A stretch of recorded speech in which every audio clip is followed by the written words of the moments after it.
Hello everyone. तो बेटा आज हम डिस्कस करेंगे variation of conductivity and molar conductivity with dilution and concentration, और उसके बाद हम डिस्कस करेंगे कोलरॉश लॉ। बट उससे पहले एक क्वेश्चन दिया था आपको लास्ट क्लास में, वो क्वेश्चन डिस्कस कर लें ज़रा। और वो क्वेश्चन था ये, उम्मीद कर रहा हूँ ये क्वेश्चन आप लोगों ने खुद कर लिया होगा, नहीं करा तो अब देखें आप लोग। तो बेटा देखो ध्यान से, क्वेश्चन क्या था हमारा। क्वेश्चन ये था, resistance of conductivity cell filled with 0.1 mole per litre KCl solution is 100 ohms if the resistance of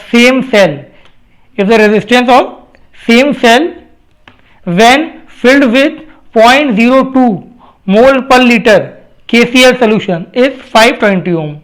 Calculate the conductivity and molar conductivity of 0.02 m KCl solution.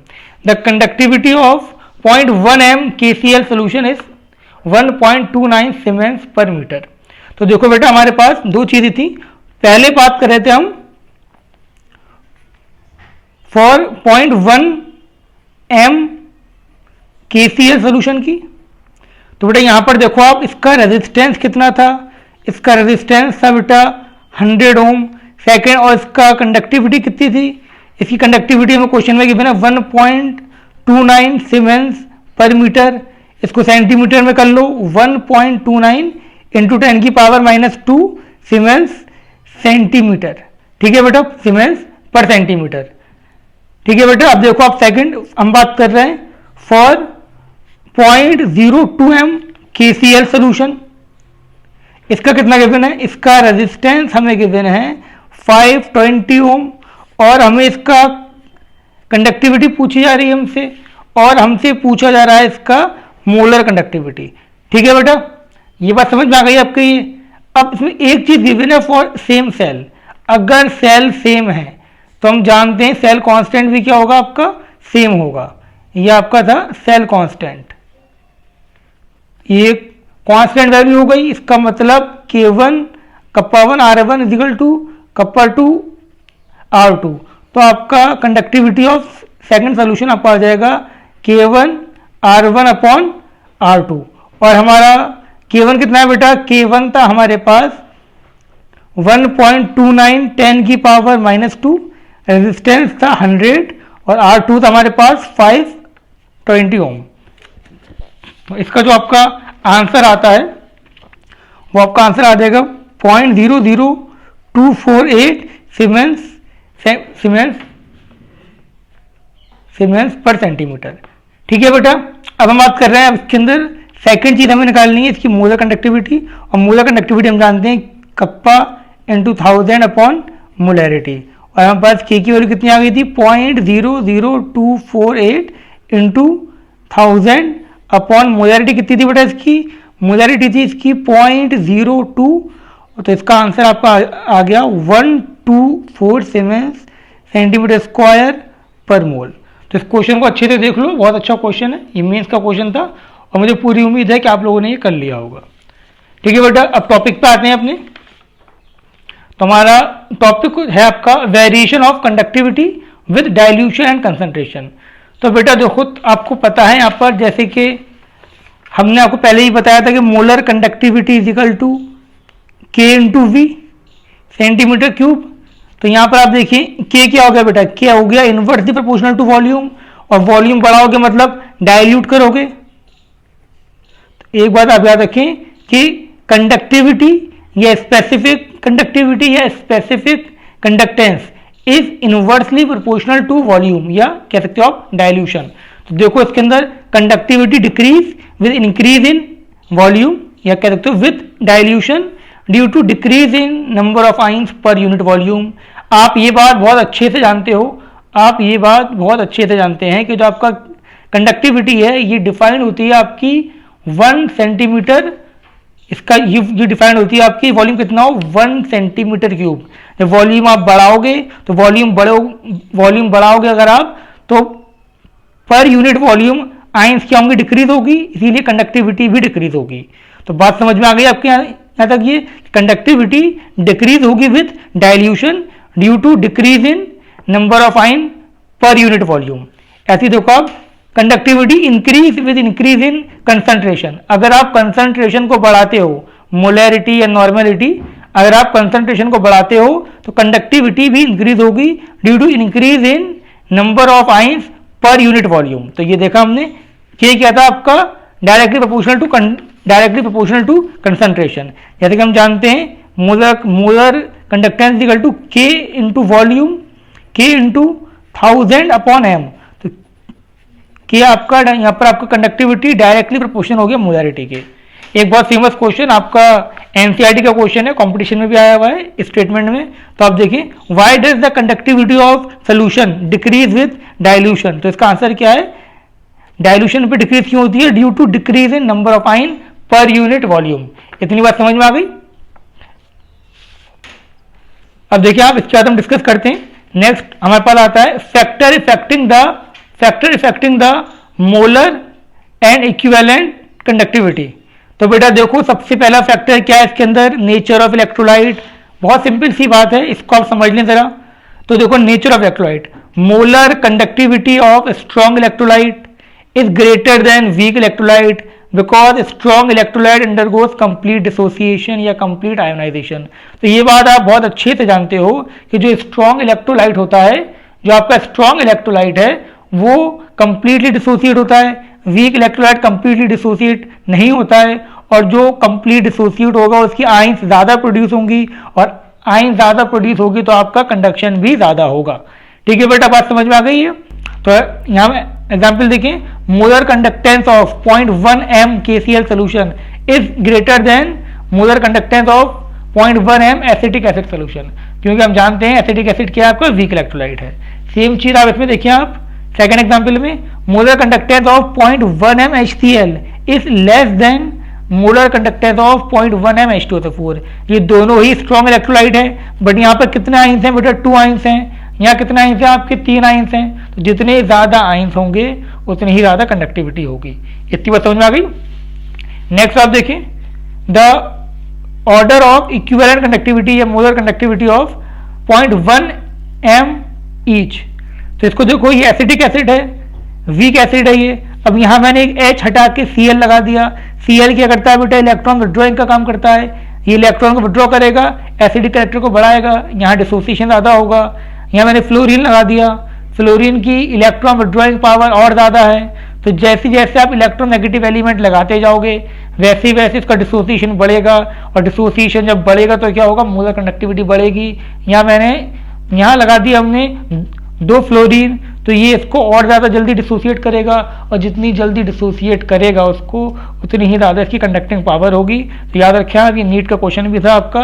तो ये इसमें जो सबसे ज़्यादा कंडक्शन होगा या सबसे ज़्यादा मोलर कंडक्टिविटी या इक्विवेलेंट कंडक्टिविटी होगी वो इसकी होगी, उससे कम इसकी, और सबसे कम एसिटिक एसिड की। इतनी बात समझ में आ गई आपके। नेक्स्ट हम देखते हैं, नेक्स्ट हम बात करते हैं डाइल्यूशन। अभी हमने क्या देखा था, सबसे पहले तो हमारे पास नेचर ऑफ इलेक्ट्रोलाइट, सेकंड हमारे पास आता है क्या, सेकंड आता है हमारे पास डाइल्यूशन। तो बेटा बहुत ध्यान से देखो, फॉर्मूला मुझे पता है ये है, यानी कि मोलर कंडक्टिविटी क्या है आपका, molar conductivity directly proportional to volume है और इनवर्सली प्रोपोर्शनल टू कंसंट्रेशन है। तो वो चीज़ें लिखवा दी है हमने, तो इसको समझ लो ध्यान से। मोलर कंडक्टिविटी और equivalent conductivity increase with increase in dilution due to increase in mobility of ion. आप जानते हो जितना डाइल्यूट करोगे आयंस जो होंगी उसकी मोबिलिटी उतना ही ज़्यादा बढ़ेगी। अगर आप एक छोटे से टब में नहा रहे हो और एक स्विमिंग पूल में नहा रहे हो तो स्विमिंग पूल में आपकी मोबिलिटी ज़्यादा होगी। और हम जानते हैं कि आयनिक कंडक्टर जो कंडक्ट करता है वो क्यों करता है, due to mobility of ion. ठीक है बेटा, तो जितना ज़्यादा वॉल्यूम होगा, जितना ज़्यादा डाइल्यूट करोगे आयंस की, उतनी ही ज़्यादा पॉसिबिलिटी होगी कि वो ज़्यादा मूव करे। और जितनी ज़्यादा मोबिलिटी का मतलब है मोशन ऑफ आयंस, तो जितनी ज़्यादा मोबिलिटी होगी उतनी ही ज़्यादा उसकी मोलर कंडक्टेंस या इक्विवेलेंट कंडक्टेंस होगा। तो याद रखना बेटा, डाइल्यूट करने पे मोलर कंडक्टिविटी और इक्विवेलेंट कंडक्टिविटी इंक्रीज होती है, बट स्पेसिफिक कंडक्टिविटी डिक्रीज होती है, क्योंकि वो सिर्फ पर यूनिट वॉल्यूम के लिए ही डिफाइंड है। अब देखो इधर तीसरा आपका आता है इसके अंदर कंसंट्रेशन। तो हमने देखा कंसंट्रेशन की क्या था बेटा, ये इनवर्सली प्रोपोर्शनल। तो आप सुन लो ध्यान से, मोलर कंडक्टिविटी और equivalent conductivity decrease with increase in concentration due to decrease in mobility of ion. जब ज़्यादा उसके अंदर आप आयंस डाल दोगे तो आयंस के बीच में इंटरेक्शन होगा, और जब इंटरेक्शन होगा तो उसकी मोबिलिटी कम होगी। आप ऐसे समझ लें एक स्विमिंग पूल है, आप उसके अंदर अकेले स्विमिंग कर रहे हैं तो आपकी मोबिलिटी ज़्यादा है, और जब उसमें 50-60 लोग आ गए तो तो आपकी मोबिलिटी कम हो गई, और जब मोबिलिटी कम हो गई तो मोलर कंडक्टिविटी भी कम हो गई। तो बात समझ में आ गई। तो ये भी इंपॉर्टेंट क्वेश्चन है, आ सकता है एग्जाम में भी, कंपटीशन में भी। मोलर कंडक्टिविटी और equivalent conductivity decrease with increase in concentration due to decrease in mobility of ion, क्योंकि आयंस के बीच में इंटरेक्शन होगा और उसकी मोबिलिटी डिक्रीज हो जाएगी। अब देखो, द मोलर कंडक्टिविटी और equivalent conductivity of strong electrolyte is found to vary with concentration according to Debye Huckel Onsager equation. बहुत इंपॉर्टेंट है ये आपके कोर्स में इसका ज़्यादा डेरिवेशन या एक्सप्लेनेशन नहीं है, लेकिन आपको ये इक्वेशन पता होनी चाहिए। अगर मौका मिला, टाइम मिला तो हम इसको भी डिफाइन कर देंगे पूरा बाद में।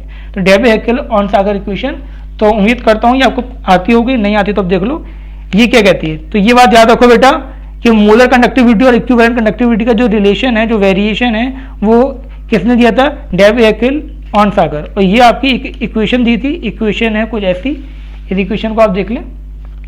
तो ये इक्वेशन आपकी ये कहती है, डेबे-हक्केल-ऑन-सागर इक्वेशन, कि molar conductivity at any concentration, देख लो ध्यान से आखिर फाड़ के, molar conductivity at any concentration is equal to molar conductivity at infinite dilution, उसको बहुत ज्यादा डाइल्यूट कर दो, minus A into under √c, C constant, lambda M क्या बेटा? Molar conductivity at any concentration, lambda M infinite molar conductivity at infinite dilution, और इसको हम और क्या बोलते हैं? Limiting molar conductivity. याद रखो कि लिमिटिंग मोलर कंडक्टिविटी का सिंबल ये है, या सिंपल ऐसे भी लिख देते हैं इसको, ठीक है बेटा। सी क्या है? Concentration in mole per litre.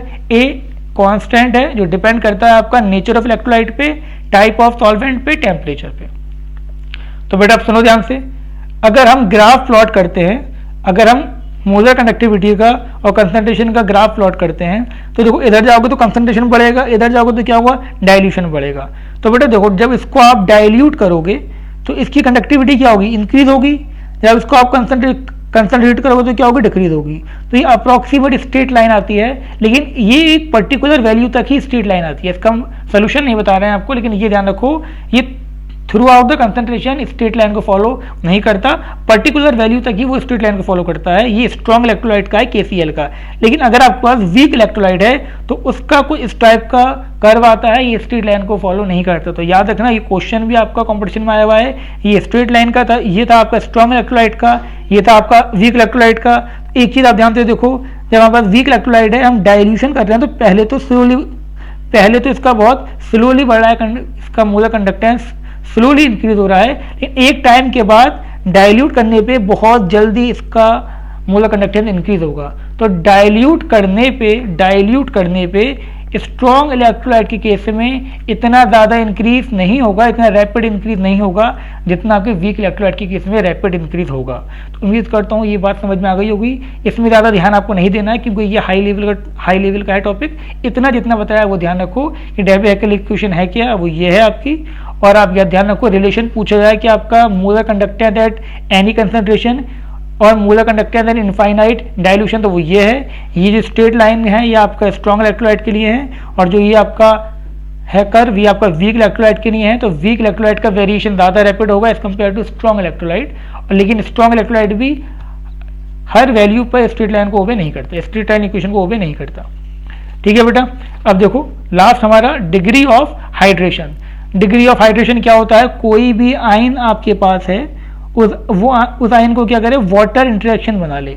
Water में ऑक्सीजन नेगेटिव होता है, ये से इंटरेक्शन बना ले, तो इस प्रोसेस को हम बोलते हैं हाइड्रेशन। दोबारा सुनो, एक पॉजिटिव आयन है, ये कोई नेगेटिव आयन है, तो H का पॉजिटिव बॉन्ड बनाएगा।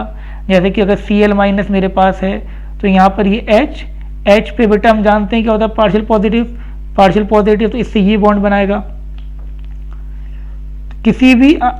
किसी भी आयंस को वाटर सराउंड कर ले तो उस प्रोसेस को क्या बोलते हैं बेटा? उस प्रोसेस को हम बोलते हैं हाइड्रेशन। और डिग्री ऑफ जितना ज़्यादा होगा उतना ज़्यादा उसका डिग्री ऑफ हाइड्रेशन। तो degree of hydration is inversely proportional to size of ion.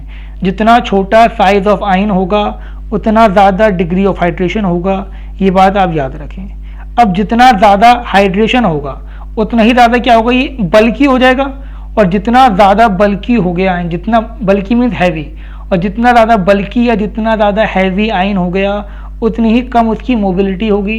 जितना भारी उतनी ही कम उसकी काइनेटिक एनर्जी, उसकी स्पीड उतनी ही कम, और जितनी कम मोबिलिटी होगी उतनी ही कम कंडक्टिविटी होगी। बात समझ में आ गई बेटा? जितना कम डिग्री ऑफ हाइड्रेशन उतनी ज़्यादा मोबिलिटी, और जितनी ज़्यादा मोबिलिटी उतनी ज़्यादा कंडक्टिविटी। और डिग्री ऑफ हाइड्रेशन हम कैसे देखते हैं? साइज ऑफ आयन से। एग्जाम्पल देखो, ये भी आपका मेंस का क्वेश्चन भी है, नीट का क्वेश्चन भी है। LiCl, NaCl, KCl, RbCl, CaCl। तो बेटा इधर देखो Cl, तो इसके अंदर क्या है बेटा? कॉमन है सबके अंदर, Li, Na, Li plus, Na plus, K plus, Rb plus, Cs plus. तो टॉप से बॉटम आओगे, रेडियस ऑफ कैटायन इंक्रीज होगा तो साइज ऑफ कैटायन इंक्रीज, और जितना ज़्यादा साइज ऑफ कैटायन उतना ही कम डिग्री ऑफ हाइड्रेशन, तो डिग्री ऑफ हाइड्रेशन डिक्रीज। और जब डिग्री ऑफ हाइड्रेशन डिक्रीज हो रहा है तो बल्कीनेस डिक्रीज हो रही है, बल्कीनेस डिक्रीज होगी तो बेटा क्या होगा? मोबिलिटी इंक्रीज, और मोबिलिटी इंक्रीज तो कंडक्टिविटी इंक्रीज। तो पूछा जाए इसमें से कौन सा सबसे अच्छा इलेक्ट्रोलाइटिक कंडक्टर है, वो है आपका इनएक्वस सोल्यूशन, वो है आपका सीजियम क्लोराइड, और वीक कौन सा है आपका लिथियम क्लोराइड। तो उम्मीद करता हूँ यहाँ तक बात समझ में आ गई होगी। अब हम डिस्कस करेंगे इसके बाद कोलरॉज लॉ और उसकी कुछ एप्लीकेशंस।